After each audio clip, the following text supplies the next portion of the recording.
Karirnya di Indonesia kini mati, Rizky Bilar pindah ke luar negeri. Ayah mertua Lesti Kejora pamer.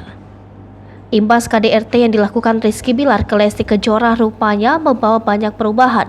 Kini Rizky Bilar bahkan tak pernah terlihat di layar kaca. Kanal YouTube Leslar Entertainment yang biasanya membagikan kehidupan rumah tangga Lesti dan Bilar kini justru ditutup.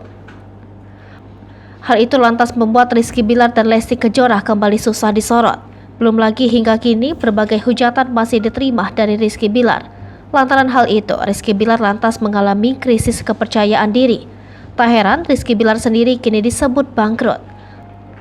Bahkan isu berhembus bila sebuah cicilan Rizky Bilar kini dibayar oleh Lesti Kejora. Tak ingin putranya dianggap bangkrut, ayah Rizky Bilar bereaksi. Daniel Eddy turut menyebut sejumlah usaha Rizky Bilar yang hingga kini masih aktif, salah satunya kerjasama dengan pengusaha Rudy Salim. Sang ayah pun tampak menyombongkan dengan mengatakan bahwa Rizky Bilar sedang diajak bekerja sama dengan pengusaha asal Jepang. Setali dengan Daniel Eddy, Bobby kakak Rizky Bilar juga membantah kabar adiknya bangkrut. Bobby pun koar-koar tampak membongkar usaha yang akan dilakukan Rizky Bilar kelak.